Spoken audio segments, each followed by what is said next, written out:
సేవైన విశ్వాస జీవితమైన దేవుడికి నుంచి నేను బహుగా దీవించబోతున్నాడు, దీవిస్తాడు. ఆమె చెప్పండి. ఆమేన్. అన్ని ఇస్తాడు. ఇది లేదు ఇది లేదు అనకుండా దేవుడు నీకు అన్ని ఇస్తాడు. అది ఒకటి. రెండోది, అబ్రహాము అంట అన్ని దీవులు ఇచ్చాడు. ఎంత ఇచ్చాడు? కొంచెం కొంచెం ఇచ్చాడా? ఎలా ఇచ్చాడంట? బహుగా ఇచ్చాడంట, బహుగా దీవించాడంట. అలాగే దేవుడు మిమ్మల్ని కూడా బహుగా దీవిస్తాడు. ఆమేన్ చెప్పండి అందరూ. ఆమేన్. ఆమేన్. మూడోది, అబ్రహాం ఏమయ్యాడంట? గొప్పవాడయ్యాడంట. ఆ ప్రాంతంలో గొప్పవాడయ్యాడు, తర్వాత ప్రపంచంలో గొప్పవాడయ్యాడు. నేడు దేవుడు రాజ్యంలో ఉన్నాడు. ఇక అంతకంటే అలాగే దేవుడు మిమ్మల్ని కూడా గొప్ప వారిని చేయాలని ఆశపడుతూ ఉన్నాడు. ఆమేన్ చెప్పండి అందరూ. ఆమేన్. రాబోయే దినాల్లో గుర్తుపెట్టుకో, దేవుడు మిమ్మల్ని గొప్ప వారిని చేస్తాడు. దేవుడు మిమ్మల్ని గొప్పగా దీవిస్తాడు.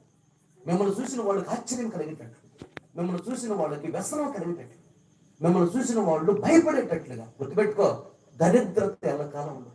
అలా దేవుడు దీవించబోతున్నాడు. దరిద్రత ఎల్లకాలం ఉండదు, కరువు ఎల్లకాలము ఉండదు, అప్పులు ఎల్లకాలము ఉంటాయా? ఉండవు. రోగాలు ఎల్లకాలము ఉండవు, సమస్యలు ఎల్లకాలము ఉండవు. ఇప్పుడు రాత్రి వచ్చింది, చీకటి అయింది కదా, చీకటి అయింది, బయటకు వెళ్తే చీకటిగా ఉంటుంది కదా. ఈ చీకటి ఎల్లకాలం చీకటి ఉంటుందా? ఉదయం 5 కాగానే ఏమవుతుంది? ఉదయం 6 కాగానే ఏమవుతుంది? చీకటి ఉంటుందా? ఉదయం 7 కాగానే చీకటి ఉంటుందా? ఉండదు. ఏమైంది?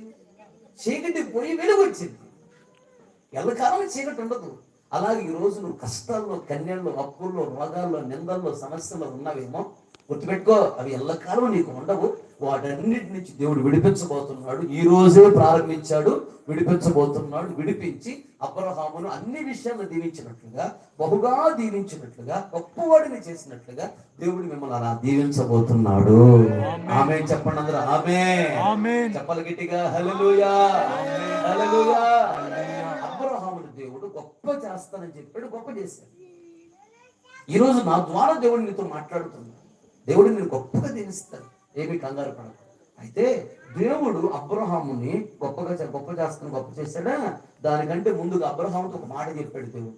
చెప్తే అబ్రహాము ఆ మాట ప్రకారం నడుచుకున్నాడు, కనుక దేవుడు గొప్పవాడిని చేశాడు. ఏంటి దేవుడు అబ్రహాముతో చెప్పిన మాట? 12వ అధ్యాయము ఆదికాండము 12వ అధ్యాయము 1వ వచనం చూడండి. అక్కడ ఆదికాండం 12వ అధ్యాయము 1వ వచనం. చదవలేరు, చదివి సహాయం చేయండి. అసలు మామూలుగా ఏదో అంత డేసం చదువుతుంది. చికెన్ బిర్యానీ, మటన్ బిర్యానీ నేను పెడితే నేను అంత డల్లుగా తింటా, చిన్నగా అంటారు. ఎంత హుషారుగా కుర్రపిల్లలు ఎట్లా చదవాలి అసలు? యెహోవా దేవుడు చెప్తుండే, నీవు లేచి అబ్రహాము ఎట్టి అట్లా బిగ్గరగా చదవాలి. అసలు నువ్వు చదివితే ఎంత మొత్తాన్ని అందరికి వినపడాలి.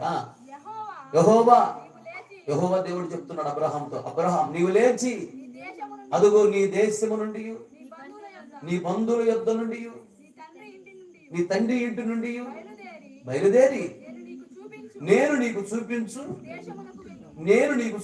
దేశమునకు వెళ్ళము. ఆ తర్వాత మాటలు ఇవి: నేను గొప్ప చేస్తాను, నీ నామము గొప్ప చేస్తాను, నేను శపించేవాళ్ళు శపించబడతారు, నేను దీవించేవాళ్ళు దీవించబడతారు. జాగ్రత్తగా వినాలి. ఇక్కడ దేవుడు చెప్పిన మాట ఏంటంటే, అబ్రహాము నేను నిన్ను గొప్ప చేస్తాను, చేయాలి అంటే ఏం చేయాలంట? మొదట నీవు నీ తండ్రి ఇంటిని విడిచి వెళ్ళాలి అని చెప్పాడు. వినా జాగ్రత్త. ఏం విడిచిపెట్టాలంట? అందరూ చెప్పండి, ఏం విడిచిపెట్టాలంట? అబ్రహాముతో దేవుడు చెప్పాడు, నీవు నీ తండ్రి ఇంటిని విడిచిపెట్టి నేను చూపించే దేశానికి వెళ్ళు, అప్పుడు నేను గొప్ప చేస్తాను. ఇప్పుడు దేవుడు అబ్రహామును గొప్ప చేసినట్టుగా మిమ్మల్ని కూడా గొప్ప చేయని ఆశపడుతున్నాడు. అలా చేయాలంటే నీవు తండ్రి ఇంటిని విడిచిపెట్టాలి. ఏంటి తండ్రి ఇల్లు? అబ్రహాము తండ్రి ఇంట్లో ఏముంది చెప్పాలి. అబ్రహాము తండ్రి కదా, అబ్రహాము తండ్రి తెరాహు కదా. ఆ ఇంట్లో ఏమున్నది? స్టార్టింగ్ గా చెప్పే ఏమున్నాయి? బొమ్మలు. విగ్రహారాధన ఉంది. విగ్రహారాధన విడిచిపెట్టాలి. అది విగ్రహారాధన విడిచిపెడితే దేవుడు మీరు గొప్ప చేస్తాడు. చాలా జాగ్రత్తగా గమనించు. వ్యభిచారము పాపమే, కానీ వ్యభిచారం కన్నా పాపం ఉంది. ఏంటో తెలుసా? విగ్రహారాధన. విగ్రహారాధన చేస్తే, వ్యభిచారం చేసినా దేవుడు చేయమని చెప్పట్లా, క్షమిస్తాడేమో కానీ క్షమిస్తాడు. ఆధారం ఉన్నాయి బైబిల్. వ్యభిచార స్త్రీని క్షమించండి పశ్చాత్తాపడితే. విగ్రహారాధన చేస్తే క్షమించడు. విగ్రహారాధన చేసే వాళ్ళని క్షమించడు. వాళ్ళు పనులకు రాజ్యం ఇవ్వడు. వాళ్ళ ముఖం చూడు, వాళ్ళ ఇంటికి కూడా రాడు. ముఖం కూడా చూడు. ఎంత ఏడ్చినా, ఉపవాసం ఉన్నా, కన్నీళ్ళు పెట్టుకున్నా, విగ్రహారాధన చేసే వాళ్ళ ఇంటికి రాడు.